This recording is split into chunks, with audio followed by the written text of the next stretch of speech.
میں اپنی گفتگو کا آغاز اس بات سے کروں گا کہ اسلام ایک مکمل ضابطۂ حیات ہے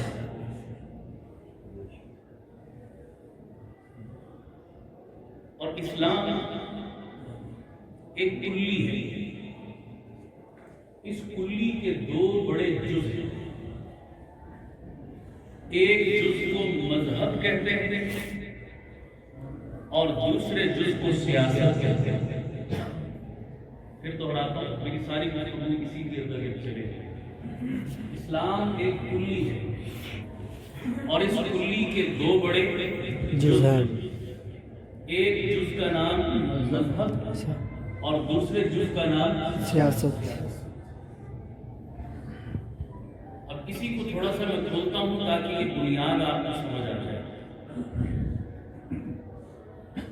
مذہب کا تعلق ہماری آخرت کے ساتھ ہے اور سیاست کا تعلق ہماری دنیا کے ساتھ ہے۔ مذہب کا تعلق ہماری آخرت کے ساتھ ہے اور سیاست کا تعلق ہماری دنیا کے ساتھ۔ اور آسان کر دیتا ہوں، مذہب کا تعلق حقوق اللہ کے ساتھ ہے اور سیاست کا تعلق حقوق العباد کے ساتھ ہے۔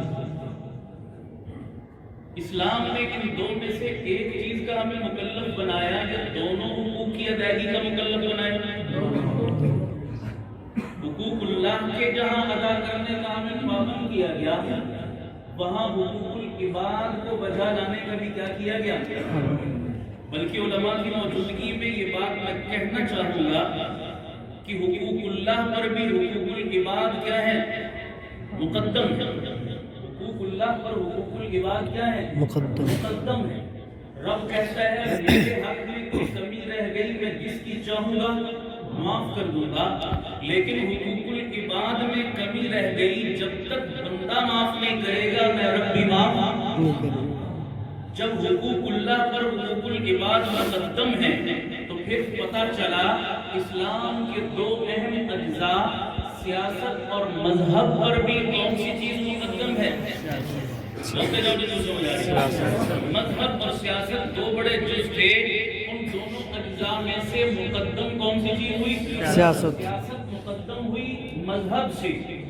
لیکن آج المیہ کیا ہے کہ ہمارے اچھے خاصے پڑھے لکھے طبقے کا مذہب کی ادائیگی پر تو زور ہے، سیاست جس کا تعلق حقوق العباد کے ساتھ تھا ادائیگی تو درکنار رہی، ہم تو اس کو ماننے کے لیے بھی تیار نہیں تھے۔ سمجھ آئی نا؟ آج کسی عام بندے سے آپ جو دیندار کہلاتا ہے، ایک بندہ بیچارہ بالکل دین سے دور ہے، میں اس کی بات تو نہیں کر رہا، جو اچھا خاصا نماز روزے کا پابند ہے، صوم و صلاۃ کا پابند ہے، آپ اس کی محفل میں کبھی بسبیل تذکرہ سیاست کے موضوع کو چھیڑ دیں وہ آپ سے ناراض ہو جائے گا، وہ آپ کے متھے لگ جائے گا، الجھ جائے گا، وہ کہے گا کہ چھوڑو جناب کوئی اور بات کرو۔ کیا فضول بحث آپ نے چھیڑ دی ہے؟ کیا فضول ٹاپک آپ نے ڈسکس کرنا شروع کر دی ہے؟ ہمارا کیا لگے سیاست سے بابا، اپنا نماز روزہ کرنا ہے کرتے ہیں، سیاست ہم شریف لوگوں کا کام۔ بات سمجھ آ رہی ہے؟ اب میرے بیان پہ آپ غور کرتے چلے جانا اور اس مدعے کو بھی ذہن میں رکھنا کہ یہ کتنا جاہلانہ مدعا ہے اور کیسی فضول اور کتنی غلط سوچ ہے ہمارے دیندار بھائیوں کی کہ وہ کہتے ہیں یہ فضول چیز ہے۔ میں اس کی اہمیت دلائل کے ساتھ باتیں کرنا چاہ رہا ہوں کہ میں نے کہا کہ حقوق العباد مقدم ہے کس سے؟ حقوق اللہ سے۔ تو سیاست کا تعلق کس کے ساتھ ہے بھائیوں؟ سارے بولتے جانا اس لیے رہا ہوں تاکہ آپ کو یاد رہیں باتیں، یہ میسج آیا آپ نے کنوے کرنا ہے، آگے منتقل کرنا ہے۔ تو سیاست کا تعلق ہماری زندگی کے اہم ترین شعبوں میں سے ہے۔ آگے چلیے،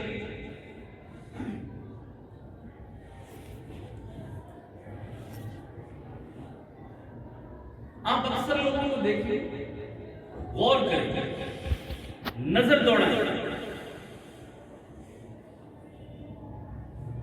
کہ ہم نے دین کو فقط چند عبادات کی حد تک محدود کر لیا ہے، جبکہ اللہ کا نبی جو دین لے کر آیا تھا وہ دین عالمگیر تھا۔ بلکہ اس سے پہلے میں ایک اور بات کہنا چاہتا ہوں، الحمد سے لے کر والناس تک پورے قرآن کو آپ پڑھ جائیں، قرآن میں اللہ نے اسلام کو بطور مذہب کے متعارف نہیں کروایا، بطور دین کے متعارف کروایا۔ الحمد سے والناس تک پورے قرآن کو پڑھ جائیں، اسلام کا تعارف کس لفظ کے ساتھ کروایا گیا؟ ان الدین عند اللہ الاسلام ومن یبتغ غیر الاسلام دینا فلن يقبل منه هو الذی ارسل رسولہ بالہدی ودین الحق۔ کیوں؟ اگر اللہ قرآن میں اسلام کو بطور مذہب کا متعارف کراتا تو مذہب تو ایک جز تھا۔ بات سمجھ آ رہی ہے؟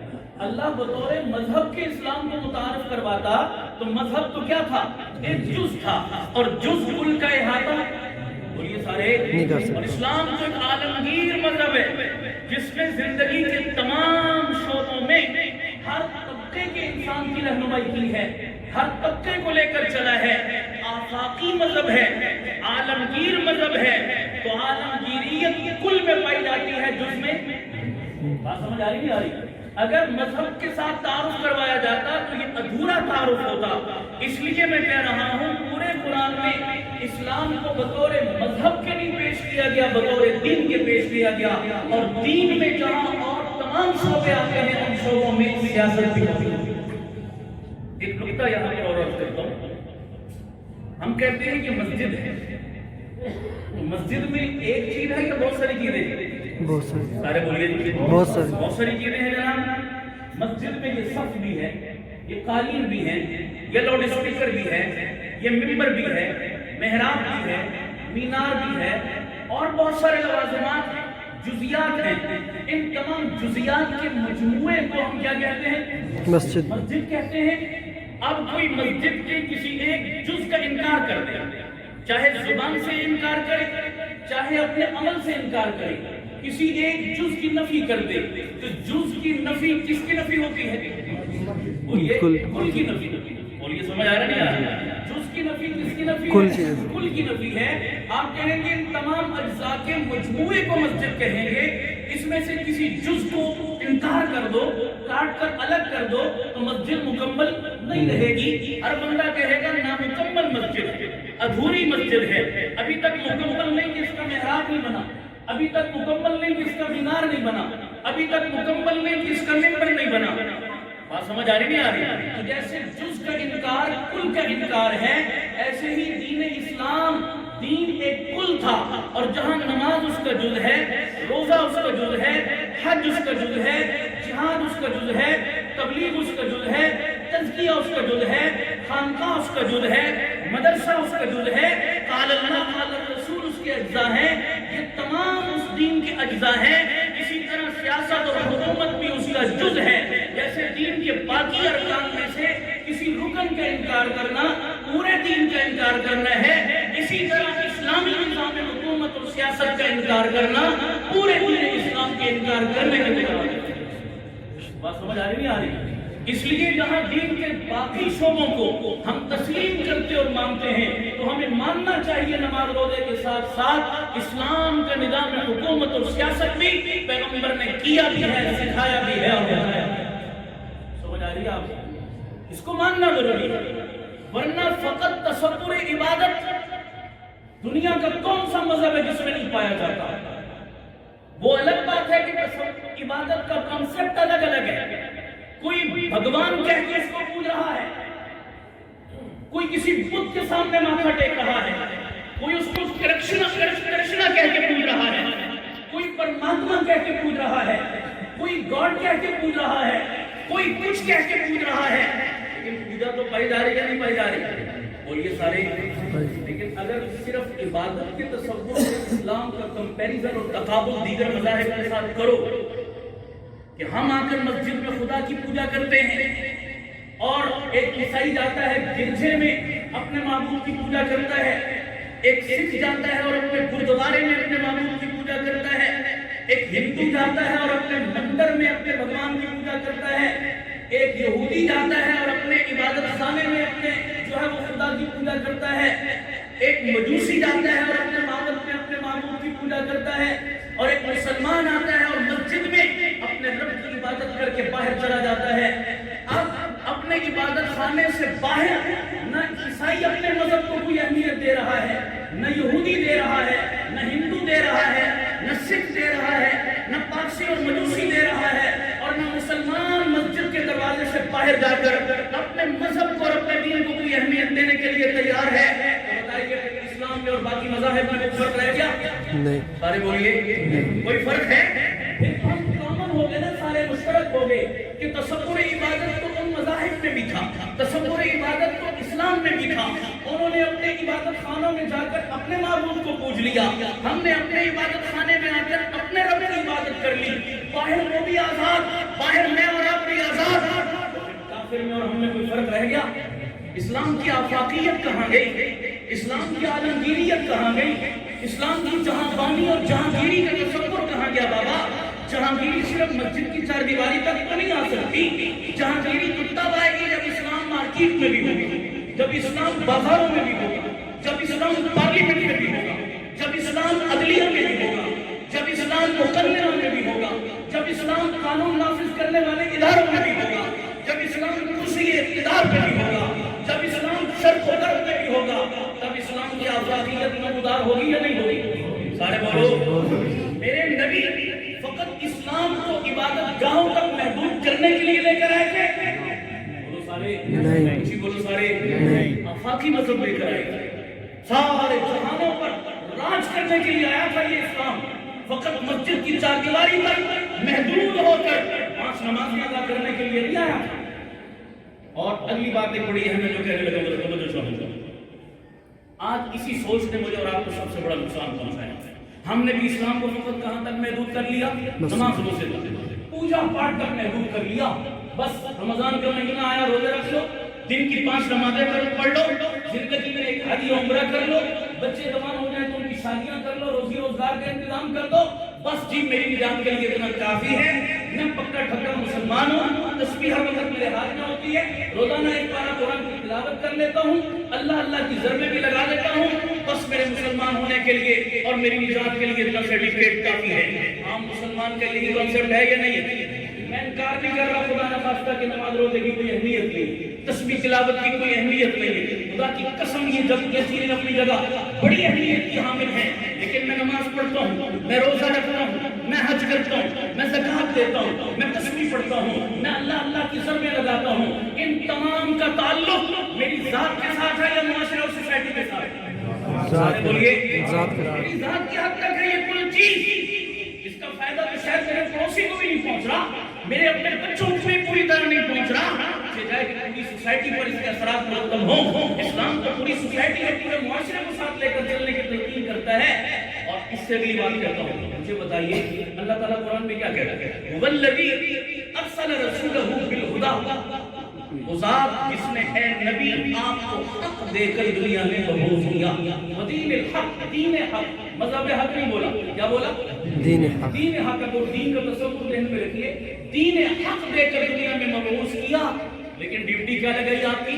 ذمہ داری کیا لگائی؟ صرف 5 ٹائم نماز پڑھا دیا کریں آپ ان کو اے نبی، صرف منبر پہ بیٹھ کے بازو نصیحت کر دیا کریں اے نبی، صرف ان کو اللہ کی تسبیح پڑھنا سکھا دیا کریں اے نبی، فقط یہ ڈیوٹی نہیں بلکہ آپ کی ڈیوٹی یہ ہے یظہرہ علی الدین کلی، اس دین اور مکمل ضابطہ حیات کو پوری دنیا پر نافذ کر دیں، پوری دنیا پر غالب کر دیں۔ اب آپ پڑھے لکھے لوگ اور سمجھدار لوگ بیٹھے ہیں، مجھے بتائیں دین کا غلبہ کیسے ہوتا ہے؟ دعوت دینے سے؟ مجھے بولو دین کا غلبہ کیسے ہوتا ہے؟ توجہ رکھنا، میں جو بات ملتا سمجھانا چاہتا ہوں، میں آپ کو لیکچر میں تقریر کی دعوت دے رہا ہوں نا، میں آپ کو سمجھ آنے نہیں آ رہی، میں دعوت دے رہا ہوں، جناب کسی کے سامنے جائیں، ریکویسٹ کریں، دعوت دیں، تبلیغ کریں، تلقین کریں، متوجہ کریں، واعظ کریں، تذکیر کریں، سارا کام کریں، اس سے غلبہ ہو جائے گا؟ بولو سارے غلبے کے لیے کس چیز کی ضرورت ہوتی ہے؟ پاور، طاقت کی، کرسی کی، اقتدار کی، غلبے کی، حکومت کی۔ اللہ کی قسم اٹھا کے کہتا ہوں، مجھے بتاؤ بغیر پاور اور طاقت اور غلبے کے آپ ایک چھوٹا سا امر بھی کسی دوسرے پر نافذ کر سکتے ہیں؟ بولو سارے آپ پاور میں آئے بغیر، طاقت میں آئے بغیر دوسرے کو ریکویسٹ تو کر سکتے ہیں، درخواست تو کر سکتے ہیں، ترلا منت تو کر سکتے ہیں، سماجت تو کر سکتے ہیں، لیکن کبھی بھی دین کو نافذ بولو سارے غلبے اور نفاذ کی فقط ایک ہی صورت ہے، اور وہ یہ ہے کہ جو طاقت کا منبع ہے، جو طاقت کا سرچشمہ ہے، اس طاقت کے سرچشمے تک رسائی حاصل کرو، اس پاور کے مرکز تک پہنچو۔ جب وہ پاور اور حکومت اور سیاست آپ کے ہاتھ میں آئے گی، آپ غلبہ حاصل کرنے کی پوزیشن میں ہوں گے، آپ رب کے دیے ہوئے نظام کو نافذ کرنے کی پوزیشن میں ہوں گے۔ اس کے علاوہ جتنے بھی کام ہیں ان کو آپ تبلیغ کہہ لیں، تلقین کہہ لیں، تذکیر کہہ لیں، واعظ کہہ لیں، ریکویسٹ کہہ لیں، یاد دہانی کہہ لیں، جو مرضی کہہ لیں، وقتی اور جزوی فوائد تو آپ کو مل سکتے ہیں اس سے، لیکن غلبہ دین کا کبھی بھی فائدہ آپ حاصل صحیح کہہ رہا ہوں، غلط کہہ رہا ہوں؟ میں اس کے انکار نہیں کر رہا کہ تبلیغ کے کام کی اپنی جگہ اہمیت نہیں، خدا کی قسم بہت بڑی اہمیت ہے، اتنی ہے، اتنے اس کے ثمرات ہیں کہ بیان نہیں کیے جا سکتے۔ میں انکار نہیں کر رہا اس کا، میں جس پوائنٹ پہ بات کر رہا ہوں اس کو سمجھیے، میں غلبے کی بات کر رہا ہوں۔ غلبہ سوائے اقتدار میں آنے کے اور کسی صورت میں مل سکتا ہے؟ اسباب کی بات کر رہا ہوں۔ رب کرسی اور اقتدار کا محتاج نہیں ہے، رب اس کے بغیر بھی چاہے تو دنیا کا نظام چلا سکتا ہے، لیکن جو دنیا دار الاسباب ہے، اللہ نے اسباب کے ساتھ مجھے اور آپ کو جوڑا، تو غلبہ اسلام کی صورت اسباب کے درجے میں کیا ہے؟ جب تک کرسی اقتدار کو ہم حاصل نہیں کر پاتے، ہم کبھی بھی غالب اسلام کو بات سمجھ آ رہی نہیں آ رہی؟ جن لوگوں کو یہ غلط فہمی لگی اور وہ سمجھنے لگے کہ اسلام فقط پوجا پاٹ کا مذہب ہے، اسلام فقط چند رسومات ادا کرنے کا مذہب ہے، اسلام فقط جو ہے وہ چند عبادات کی ادائیگی کا نام ہے، جن مسلمانوں کو یہ غلط فہمی لگی، وہ مسلمان آج بھی مسلمان ہونے کے باوجود کیا کہتے ہیں؟ آپ نے سنا ہوگا یہ نعرہ پڑھے لکھے مسلمانوں کی زبان سے، وہ کہتے ہیں کہ اسلام ہمارا مذہب ہے، اشتراکیت ہماری معیشت ہے اور جمہوریت ہماری سیاست ہے۔ یہ باتیں سمجھ آ رہی ہیں آپ کو یا نہیں آ رہی؟ وہ سمجھ آ رہی ہے، ہم ویسے چسکے دار تقریریں سننے کے عادی ہیں نا، جو روایت بنی ہوئی ہماری، یہ باتیں شاید نہیں ہوں، لیکن اللہ کرے یہ سمجھ آئیں۔ جو لوگ اس غلط فہمی کا شکار ہیں، وہ پڑھے لکھے مسلمان بھی آج کیا تعارف کراتے ہیں؟ وہ کہتے ہیں اسلام ہمارا مذہب کے طور پر لیتے ہیں، دین کے طور پر نہیں لیتے، اسلام ہمارا مذہب ہے اور اشتراکیت ہماری معیشت ہے اور جمہوریت ہماری ٹھوکر لگی ہے نا ان کو، سمجھ آ رہی نہیں آ رہی؟ یہیں سے وہ صرف ہوئے ہیں۔ اقبال بیچارہ بھی روتا چلا گیا، جدا ہودی سیاست سے تو رہ جاتی ہے، اسلام اور سیاست کو الگ کر دو، سوائے بربریت کے، سوائے ظلم کے، سوائے فرعونیت کے اور کوئی چیز پلے باقی نہیں بچتی۔ اسلام اور سیاست کا چوری دامن کا ساتھ ہے۔ سمجھ آ رہی ہے آپ؟ میں بھی دلائل کی طرف نہیں آیا، میں دلائل کی طرف پڑھنے لگا، توجہ رکھنا، ابھی میں مدعا سمجھا رہا ہوں آپ کو، سمجھ آ رہی ہے آپ کو؟ تو میں نے کہا اسلام ایک مکمل ضابطہ حیات ہے، کل کا نام ہے، جز کا نام نہیں ہے، اور کل تبھی بنتا ہے جب اس کو ہم بطور دین کے تسلیم کریں، نہ کہ بطور مذہب کے۔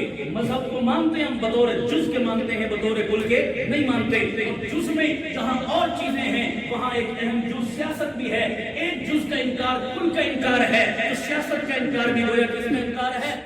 اسلام کے بطور دین ماننے کا انکار۔ بات سمجھ آ رہی؟ یہ مدعا میں نے سمجھایا۔ اب اگلی بات پر آئے، ایک غلط فہمی اور لگتی ہے، اس کو بھی ذرا سمجھنا، بڑی ٹیکنیکل بات ہے میں کرنے لگا۔ عام مسلمان ہمارے ایک تفریق اور کرتے ہیں، وہ کہتے ہیں دین اور دنیا۔ یہ لفظ سنے کبھی؟ بولو بھائی، دین اور دنیا، دنیا کتنی بڑی جہالت ہے بھائی۔ خدا کی قسم، جب دین ایک کل ہے، نہیں سمجھے بات؟ جب دین کیا ہے تو دنیا اس میں آگے نہیں آئی۔ اگر دنیا نہ آئے تو دین کل رہتا ہے؟ ارے بولو سارے، تو پھر آپ کو کس نے حق دیا کہ آپ تفریق کر رہے ہیں یہ دین اور یہ دنیا؟ خدا کی قسم، جس نبی کا میں نے اور آپ نے کلمہ پڑھا اس میں دین تو ہے ہی دین، اس میں دنیا بھی دین ہے۔ بولو اس میں دنیا بھی کیا ہے؟ مسلمان کا تو ہر کام دین ہے۔ اگر اللہ کے حکم اور نبی کے طریقے کے مطابق وہ کام کر رہا ہے، اللہ کی قسم نبی کے طریقے پر بیت الخلا میں گیا، یہ بھی دین ہے۔ مت کہو یہ دنیا ہے، صحیح کہہ رہا ہوں غلط کہہ؟ بولو سارے، دلیل سننا ذرا میری، میں دلیلیں دیتا ہوں آپ کو اس پر، بہت سارے دلائل ہیں، میں تو آپ دو چار کی طرف اشارہ کروں گا۔ قرآن مجید میں اللہ تعالیٰ فرماتے ہیں ان الحسنات یذہبن السیئات، بہت سارے گناہ ایسے ہیں کہ نیکیاں ان کو بہا لے جاتی ہیں، نیکیاں کرنے سے وہ گناہ خود بخود، بولو بھائی، یہ گناہ ہو جاتے ہیں نا ہم سے، تو اس کے بدلے میں ہم کیا کر لیتے ہیں؟ تو نیک عمل کر لیتے ہیں، وہ نیک عمل ان گناہوں کی معافی کا کیا بن جاتا ہے؟ ایک صورت تو یہ معافی، ایک صورت کیا ہے کہ بعض گناہ ایسے ہیں جن پر ہم توبہ کر لیتے ہیں تو اللہ ان گناہوں کو کیا کر دیتے ہیں؟ بولو سارے معاف کر دیتے ہیں۔ حدیث پاک میں آتا ہے بعض گناہ ایسے ہیں جو نماز روزے سے بھی معاف نہیں ہوتے، بعض گناہ ایسے ہیں جو نماز روزے سے بھی معاف نہیں ہوتے۔ اللہ کے نبی نے جب یہ بات فرمائی نا کہ بعض گناہ ایسے ہیں جو نماز روزے سے بھی معاف نہیں ہوتے، تو صحابی نے سوال کیا یا رسول اللہ پھر کیسے معاف ہوں گے؟ معاف یہ تو معافی کا دروازہ بند تو نہیں ہے نا، معافی تو ملنی ہے۔ یا رسول اللہ جب وہ نماز روزے جیسی عمل سے بھی وہ گناہ معاف نہیں ہو رہے تو پھر معافی کی صورت کیا ہے، کیسے معاف ہوں گے؟ سنیے اللہ کے نبی نے فرمایا جب کوئی بندہ رزق حلال کی تلاش کے لیے نکلتا ہے اور اس کو رزق حلال کی تلاش کرنے میں صعوبت، دقت اور مصیبت پیش آتی ہے اور وہ اس کو خندہ پیشانی سے قبول کرتا ہے، حرام کی طرف نہیں جاتا، وہ حلال کے حصول کے لیے جو محنت اور کوشش کرتا ہے اس دقت اور پریشانی کو قبول کرتا ہے، ڈٹا رہتا ہے، حرام کے قریب نہیں جاتا۔ یہ جو رزق حلال کی تلاش میں اسے مصیبت پیش آئی اور یہ استقامت سے ڈٹا رہا، اس مصیبت اور پریشانی کے صدقے اللہ وہ گناہ بھی معاف کر دیتا ہے جو نماز روزے سے معاف۔ بولو بھائی، اب پڑھے لکھے بندے مجھے بتائیں، گناہ کا ہو جانا ایک دینی عمل تھا اور کاروبار کی تلاش میں نکلنا رزق کے حصول کے لیے یہ کیا تھا؟ دنیاوی، ایک دنیاوی عمل تھا۔ اس دنیاوی عمل نے ہمارے دینی بینیفٹ دیا نہیں دیا، دینی فائدہ پہنچایا نہیں پہنچایا؟ تو پتہ چلا مسلمان کا دین تو دین ہے ہی، مسلمان کی دنیا بھی کیا ہے؟ دین ہے۔ بولو سارے۔ دوسری مثال سنیے، حدیث پاک صحیح بخاری کی روایت، اللہ کے نبی صلی اللہ علیہ وسلم نے فرمایا جس شخص نے جہاد کی نیت سے گھوڑا پالا، جس شخص نے جہاد کی نیت سے گھوڑا پالا، گھر میں جہاد پر بھی گیا نہیں، گھر میں نیت یہ ہے کہ میں گھوڑا اس نیت سے پال رہا ہوں کل میدان جہاد میں اس گھوڑے کو لے کر جاؤں گا۔ اب جتنا عرصہ وہ گھوڑا گھر میں پالتا ہے، اس کو کھلاتا پلاتا ہے، اس کی خدمت سیوا کرتا ہے، وہ گھوڑا جتنا عرصہ گھر میں گوبر کو لید کرتا ہے نا، یہ گوبر اور لید بھی قیامت والے دن اس کے نامہ عمل میں نیکی بنا کے دوڑا ہے۔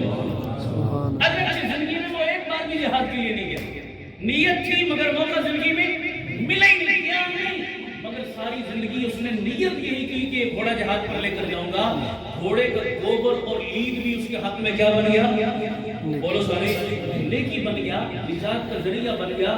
اب گھوڑے کی لید اور گوبر کا دین سے بظاہر کوئی رشتہ تعلق ہے، کوئی دور کا واسطہ نہیں لگتا، لیکن مسلمان کا دین تو دین تھا، مسلمان کی دنیا بھی کیا بن گئی؟ سارے بولیے، دین بن گئی نہیں بن گئی؟ تو اس سے پتہ چلا کہ دین اور دنیا دو الگ چیزوں کے نام نہیں بلکہ کس کا نام ہے؟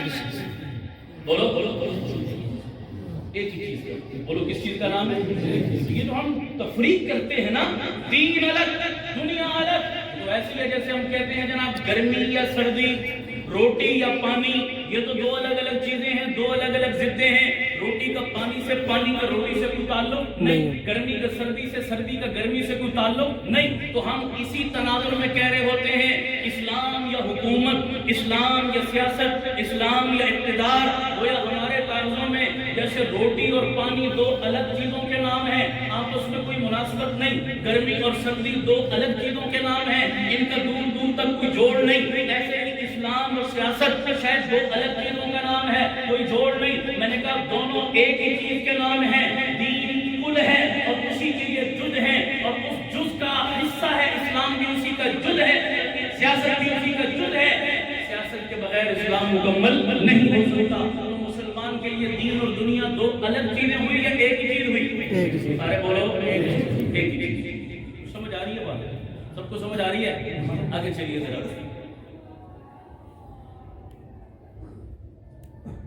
آپ کے محلے میں مثال دے رہا ہوں، امام صاحب، مولانا صاحب بڑے نیک تہجد گزار ہیں، متقی ہیں، اللہ والے ہیں، پورا محلہ ان کی نیکی اور تقوی کا اعتراف کرتا ہے، مانتا ہے جناب ہمارے مولانا صاحب بڑے بہت نیک ہیں، بڑے اچھے ہیں جناب، بڑے اللہ والے ہیں، دم درود بھی کرتے ہیں، وظیفے بھی کرتے ہیں، لوگوں کو پھونک مارتے ہیں، ٹھیک ہو جاتے ہیں جناب، اچھے خاصے بیمار بندے، بیان کرتے ہیں کہ ایمان تازہ کر دیتے ہیں جناب، مجمع اشش کرتا ہے، لوگ بابا کے نعرے لگاتے ہیں، بیان کے بعد باقاعدہ لوگ مولانا صاحب کا ہاتھ چومنے بھی. مولانا صاحب آج دل خوش کر دیا آپ نے، یہ جو ٹاپک آپ نے آج بیان کیا جناب، آنکھیں کھول دیا آپ نے، دل خوش کر دیا آپ نے، بہت زبردست. میں بڑے دور سے آتا ہوں آپ کا بیان سننے کے لیے، بہت خوشی ہوتی ہے مجھے. کہتے نہیں کہتے؟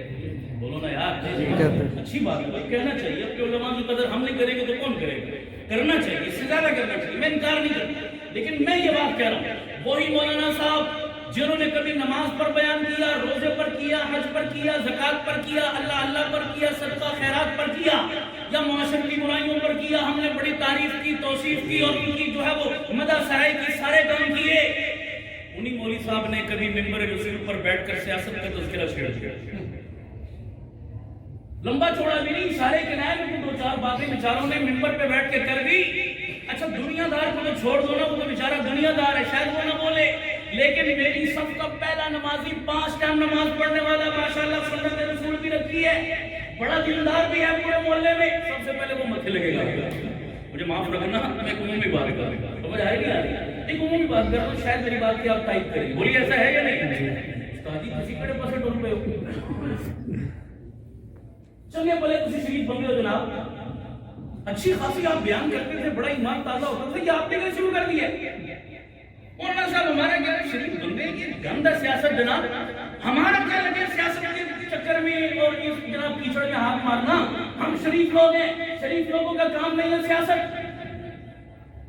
تجارت اسلام نے سکھائی نہیں سکھائی، بولو طریقت اسلام نے سکھائی نہیں سکھائی.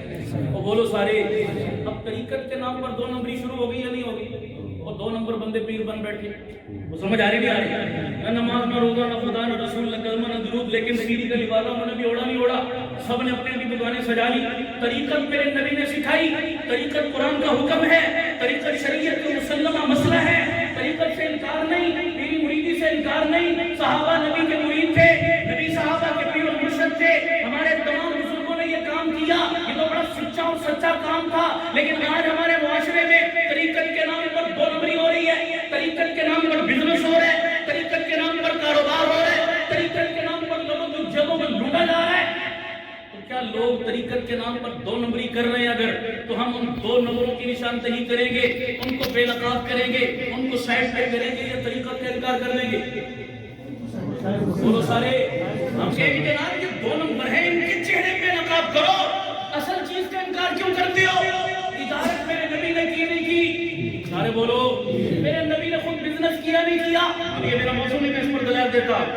صحابہ کرام نے تجارت کی نہیں کی، اللہ کے ولیوں نے تجارت کی، نبوی پیشہ ہے، انبیاء کرتے رہے، صحابہ کرتے رہے، اولیاء کرتے رہے، بہت بڑے پیمانے پر بزنس کیے، تجارت کی، تجارت کے اصول بتائے، قرآن نے حکم دیے، احادیث میں موجود.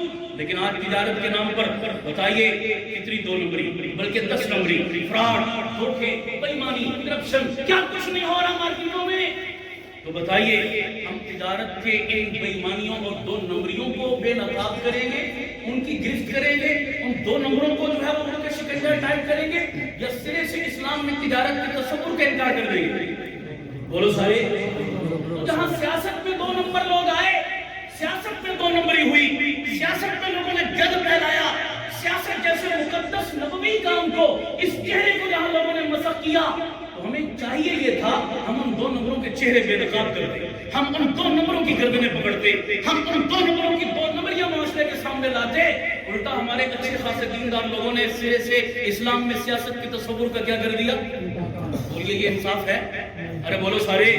پھر آپ کیوں کہہ رہے ہیں مولانا صاحب سیاست تو شریف لوگوں کا کام نہیں ہے؟ سمجھ آ رہی نہیں آ رہی؟ اس کا مطلب ہم تسلیم کر رہے ہیں کہ شریف لوگ تو مسجد تک محدود رہیں، اور یہ اتنا اہم شعبہ کس کے لیے چھوڑ دیں؟ بدماشوں کے لیے، جاگیرداروں کے لیے، سرمایہ داروں کے لیے. اور معذرت کے ساتھ میں کہتا ہوں ہمارے پاکستان میں 70 سال سے یہ بولو سمجھ آ رہی نہیں آ رہی؟ نمازیوں کی کمی نہیں، حاجیوں کی کمی نہیں، دینداروں کی کمی نہیں، تہجد گزاروں کی کمی نہیں، حج عمرے کرنے والوں کی کمی نہیں، حافظوں کی کمی نہیں، عالموں کی کمی نہیں. پوری دنیا میں ہم پاکستانی سر فہرست ہیں. ایسا ہے یا نہیں ہے؟ اتنے حافظ پوری دنیا میں کہیں تیار نہیں ہوتے جتنے پاکستان کے مدرسوں میں ہوتے ہیں. اتنے مولوی، اتنا یہ دین کا ماحول، خدا کی قسم پوری دنیا میں کہیں نہیں ملے گا جتنا پاکستان میں ملا. ہر طبقہ موجود ہے وافر تعداد میں، لیکن ہم نے جاگیرداروں، سرمایہ داروں، رساکینوں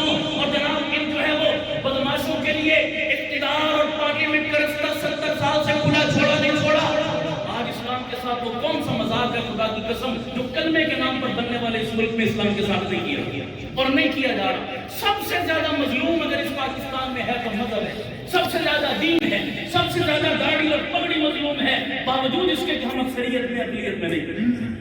اکثریت میں ہونے کے باوجود ہم داڑھی پگڑی والے اقلیتوں جیسی زندگی گزارنے پر مجبور ہیں. ایسا ہے یا نہیں؟ ہمارے ساتھ کی سوتیلی ماں والا سلوک اپنے ہی ملک میں کیوں کیا جا رہا ہے؟ اس لیے کہ ہم نے بے ایمانوں کو یہی کہہ کر پوری چھوٹ دے دی کہ یہ سیاست کے شریف لوگوں کا کام. چلو بھائی, میں کسی مولوی صاحب کی مثال نہیں دیتا, آؤ میں نبی کی زندگی آپ کو بتاؤں کہ میرے نبی نے کیا کر کے دکھایا. آپ ذرا دلائل پہ غور کرتے چلے جاؤ ذرا. میرے نبی نے سیاست کیسے کی ہے, میرے دلائل کو نوٹ بھی کرو اور یاد بھی رکھو, نہیں ہے تو ریکارڈ کرو, کل آپ کو کام آئیں گے. کسی کو بریف کرنا پڑتا ہے, کہنا پڑتا ہے, تو پھر ہم بغلے جھانکتے ہیں, ہمارے پاس دلیل نہیں ہوتی.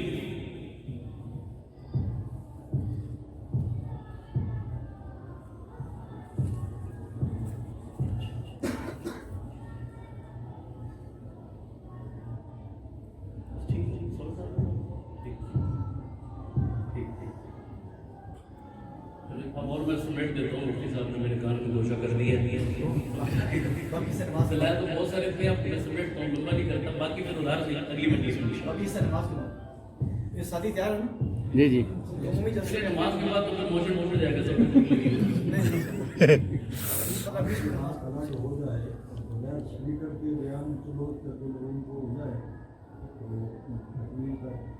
میں کوشش کروں گا کہ 2-4 منٹ پر نیچے ہونے کو گنجائش ہے. بیان تفصیل سنیں گے, نماز اوپر ہو جائے گی انشاءاللہ. باقی ساتھی نماز یہاں پڑھیں گے, اوپر پڑھیں گے, اسپیکر تو موجود ہے اوپر. چلیے دیکھتے ہیں اللہ کرے سمجھ جائے. سنیے ذرا, میرے نبی, میرے اور آپ کے آقا جہاں جہانگیر دین لے کر آئے, وہاں جہانگیر قائد بن کر میرے آقا, سمجھ آ رہی نہیں, جہانگیر قائد میرے آقا صلی اللہ علیہ وسلم کی زندگی کو آپ لیں. بلکہ میں یہ دیکھیں خلاصہ بیان کرنے لگا, توجہ رکھنا. آدم علیہ السلام سے لے کر عیسیٰ علیہ السلام تک جتنے انبیاء آئے, اگر ان انبیاء کی زندگیوں کا آپ مطالعہ کریں اور غور کریں تو 3 کیٹیگریوں میں آپ تقسیم کر سکتے ہیں. کتنی کیٹیگریاں؟ 3. پہلی کیٹیگری غور کریں, پہلی کیٹیگری ان انبیاء کی تھی جن کے ذمے فقط تبلیغ, انذار اور تبشیر تھی. لوگوں کو ڈرائیے اللہ کی عذاب سے, لوگوں کو خوشخبری سنائیے اللہ کی جنت کی, اور لوگوں کو اللہ کے احکام کی کیا کیجیے, تبلیغ کیجیے. فقط یہ ڈیوٹی تھی ان کی, اور انہوں نے وہ ڈیوٹی کما حق پوری کی. جیسے اس کیٹیگری کے انبیاء کی مثال حضرت یحییٰ علیہ السلام, حضرت عیسیٰ علیہ السلام وغیرہ. سمجھ آ رہی نہیں آ رہی؟ یہ اس کی مثال ہے. انہوں نے تبلیغ کے ذریعے اللہ کے حکموں کو لوگوں تک بولو اس کیٹیگری, پہلی کیٹیگری کے انبیاء تھے جن کے ذمہ تبلیغ کا فریضہ تھا, انہوں نے کما حق کو سر انجام دیا.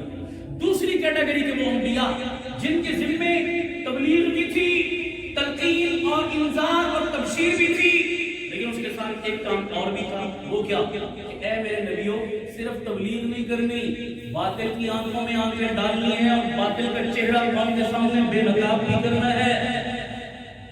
باطل کی آنکھوں میں آنکھیں ڈالنی اور ان کا چہرہ قوم کے سامنے کیا کرنا ہے, ان کا دجل, ان کا فریب قوم کے سامنے اشکارا بھی کرنا ہے. اے نبیوں, آپ کی ڈیوٹی ہے. اس کی مثال دوسری کیٹیگری کے انبیاء جیسے حضرت موسیٰ علیہ السلام, حضرت ابراہیم علیہ السلام, وقت کے نمرودوں, وقت کے فرعونوں کی آنکھوں میں آنکھیں ڈالی نہیں ڈالی, بولو نا یار, ڈالی آنکھیں. ان کے جھوٹ, دجل, فریب, بے ایمانی کو قوم کے سامنے اشکارا کیا نہیں کیا.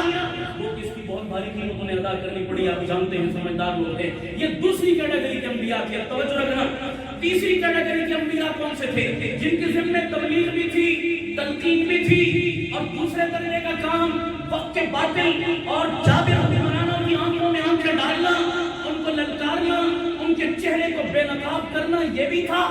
اور صرف یہ نہیں, اگلا کام بھی اللہ نے شروع کیا. اے میرے نبیوں, صرف للکارنا ہی نہیں, صرف آشکارا ہی نہیں کرنا, صرف ان کے جھوٹ کو قوم کے سامنے بے نقاب ہی نہیں کرنا, بلکہ ان کے گریبانوں کو پکڑ کر اقتدار کی کرسی سے انہیں اتارنا ہے, اور خود اقتدار کی کرسی پر بیٹھ کر رب کے نظام کو لوگوں پر نافذ کرنا ہے. یہ تیسرے درجے کے انبیاء تھے, جیسے حضرت یوسف علیہ السلام, حضرت داؤد علیہ السلام, حضرت سلیمان علیہ السلام. مجھے بتاؤ, ان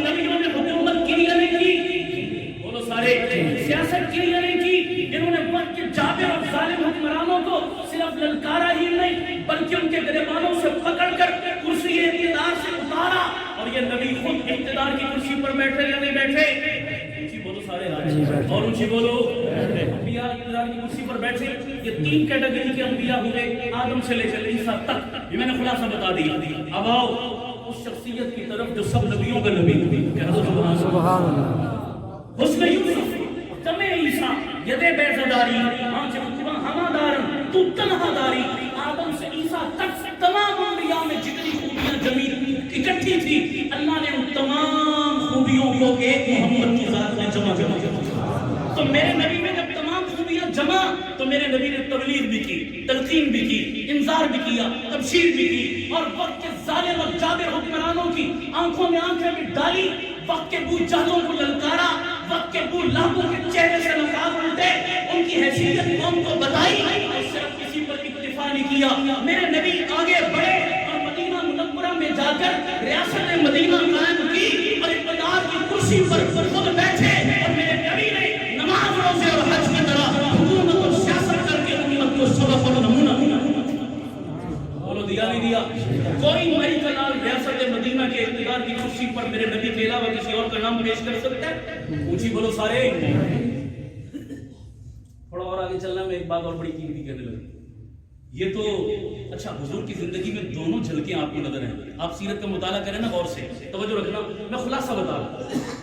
اعلان نبوت سے پہلے میرے نبی کی زندگی میں مذہب کا رنگ نمایاں تھا. مذہب کیا ہے؟ نماز روزہ حقوق اللہ. تو میرے نبی غار کی تنہائی میں کیا کرنے جاتے تھے؟ بولو یار, مذہب کو ادا کر رہے تھے نا. سبحان اللہ. میرے نبی نبوت ملنے سے پہلے غاروں کی تنہائی میں کیا کرنے جا رہے تھے؟ مذہب کو ادا کر رہے تھے, حق اللہ ادا کر رہے تھے. سمجھ آ رہی نہیں آ رہی؟ نماز روزہ اس وقت کے حساب سے جو تھا وہ ادا کر رہے تھے. وہ مذہب کا رنگ نمایاں ہے.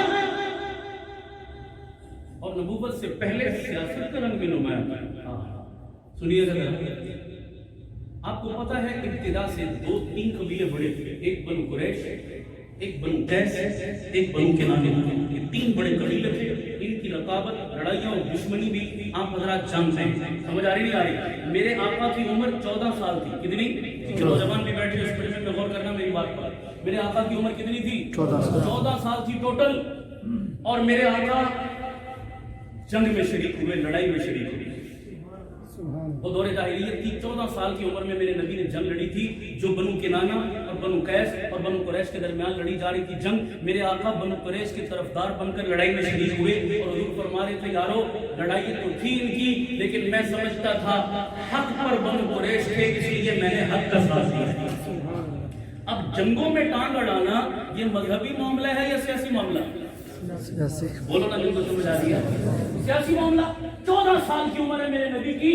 آج تاریخ کی سیرت کی کتابیں اٹھا کر دیکھو, اس سیرت کی کتاب کے اندر جو آپ کو لڑائی ملے گی حرب فجار کے نام سے, یہ حرب فجار کے نام سے وہی لڑائی ہے جو 14 سال کی عمر میں میرے آقا نے اپنے قبیلے کی طرف سے بطور سیاسی نمائندہ بن کر ان کی جماعت کا رکن بن کر لڑی. سمجھ آ رہی نہیں آ رہی؟ جہاں مذہب کا رنگ نظر آئے گا نبی کی زندگی میں, وہاں سیاست کا رنگ بھی نظر آئے گا. ایک اور مثال سنیے ذرا, نوجوان غور کریں ذرا. آپ صلی اللہ علیہ وسلم کے چچا ہیں زبیر بن عبد المطلب. کیا نام ہے؟ پڑھا کرو حضور کی زندگی, قریب آیا کرو, بیٹھا کرو ہمارے پاس, آپ کو سمجھ لگے, دین کا اصل رخ بھی سمجھ آئے. دور بیٹھ کر باتیں کرنا آسان ہوتا ہے. آپ دلائل کی دنیا میں سمجھیے. حضور کے چچا ہیں زبیر بن عبد المطلب. آپ صلی اللہ علیہ وسلم کی عمر ہے 15 سال. کتنی؟ ایک میٹنگ بلائی مکہ کے پڑوس میں, میٹنگ بلائی اور اس میں تمام بڑے قبیلوں کے سیاسی کرتا دھرتا لوگوں کو بلایا, سیاسی سرداروں کو بلایا, سیاسی لیڈرشپ کو بلایا میٹنگ میں. سبحان اللہ. اور سیاسی لیڈرشپ کی میٹنگ میں میرے آقا کی عمر 15 سال تھی. حضور بھی انوائٹ. او بھائی 15 سال کے بچے کا سیاسی میٹنگ میں کیا لینا دینا؟ اگر کہتے ہو حضور صرف نماز روزہ ہی کرتے تھے تو نماز روزہ کرنے والے بندے کا اس میٹنگ میں کیا کام؟ یہ تو ٹوٹل سیاسی ایشو حل کرنے کے لیے میٹنگ بلائی گئی. 15 سال کے اس نوجوان کو بلایا, اس یوتھ لیڈرشپ کو بلایا.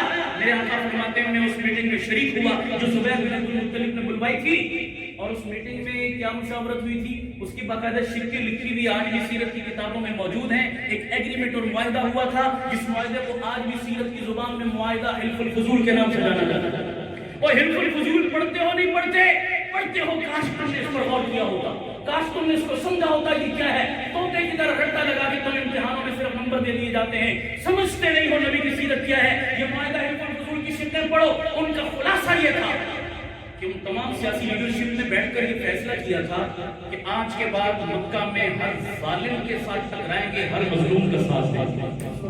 خلاصہ یہ تھا, ہر ظالم و جابر کے سامنے کھڑے ہوں گے, ٹکرائیں گے اس سے, اور ہر مظلوم کا دست و بازو بنے گے, اس کا ساتھ دیں گے.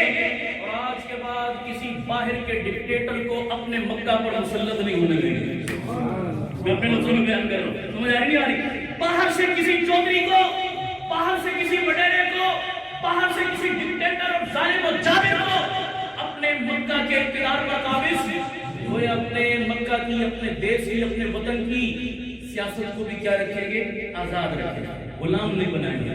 یہ تھا خلاصہ اس حلف الفضول کا. اس پر دستخط جہاں باقی لیڈروں نے کیے, میرے اور آپ کے آقا نے بھی کیے. اور حضور نے کیا فرمایا تھا؟ الفاظ سنیے. یہ حلف الفضول کا معاہدہ نبی بننے کے بعد ایک مجلس کو حضور ریپیٹ کر رہے ہیں اور دہرا رہے ہیں. 15 سال کی عمر میں یہ معاہدہ ہوا تھا. حضور نے نبی بننے کے بعد اس کو ریپیٹ کیا, ایک موقع پر دہرایا.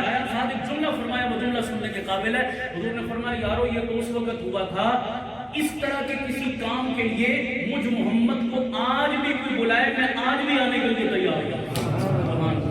اللہ نے علماء کی جزائے خیر دی, اسی نبی کی سنت کو زندہ کرے. کہہ دو سبحان اللہ. سمجھ آ رہی ہے نہیں آ رہی؟ اپنے نبی کی سیرت کو پڑھو.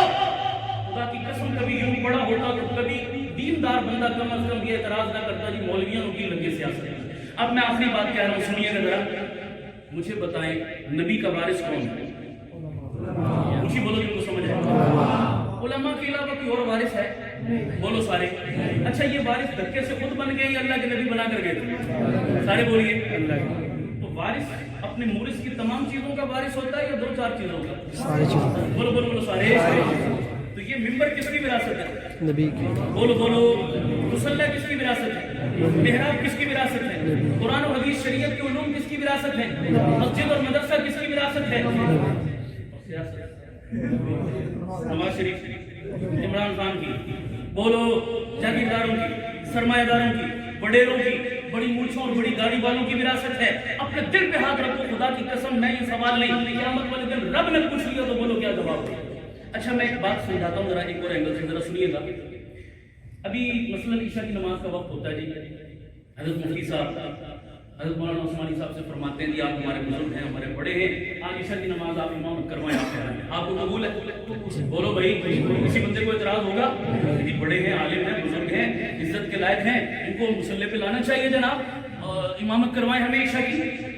اچھا حضرت عثمانی صاحب مصلی پہ جانے لگے تھے, مثال دے رہا, آپ کے علاقے کے MLA صاحب اچانک آ گئے. کم ہی آتے ہیں مسجدوں میں, لیکن خدا نہ خواستہ آ گئے. سمجھ آ رہی نہیں آ رہی؟ نماز کھڑی ہونے لگی, آپ سب لوگوں کی نظریں اٹھی ہو, سب آگے جناب.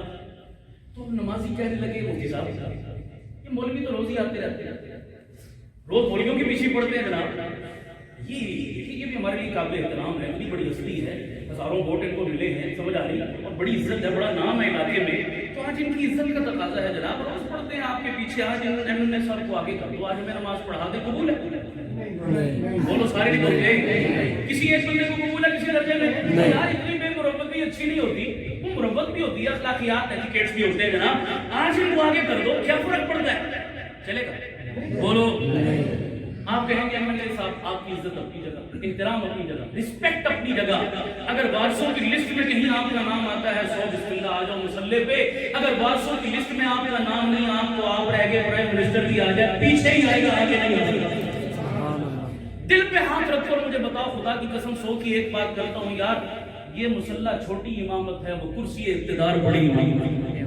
پتہ نہیں آپ کو سمجھ آ رہی نہیں آ رہی؟ یہ مصلی چھوٹی امامت ہے, امامت صغریٰ, اور ملک اور قوم کی بات دور سنبھالنا وہ بڑی امامت ہے. اور یار مجھے بتا, اگر چھوٹے مصلی پہ علاقے کا MLA, MPA, وزیر, منسٹر, جاگیردار, سرمایہ دار نہیں آ سکتا, تو کرسی اقتدار پہ اسی جاگیردار کو کس مسلم رب پوچھے گا نہیں پوچھے گا؟ بولو یار, سارے مجھے بات سے بولو.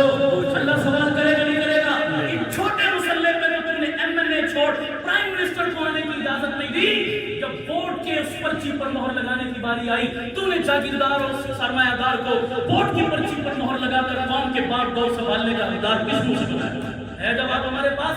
ہم کہتے ہیں یارو اس مسئلے کے حقدار بھی علماء ہیں اور کرسی اقتدار کے حقدار بھی. ان کو سمجھ آئیے سارے اونچے بولے علماء ہیں یا نہیں ہیں.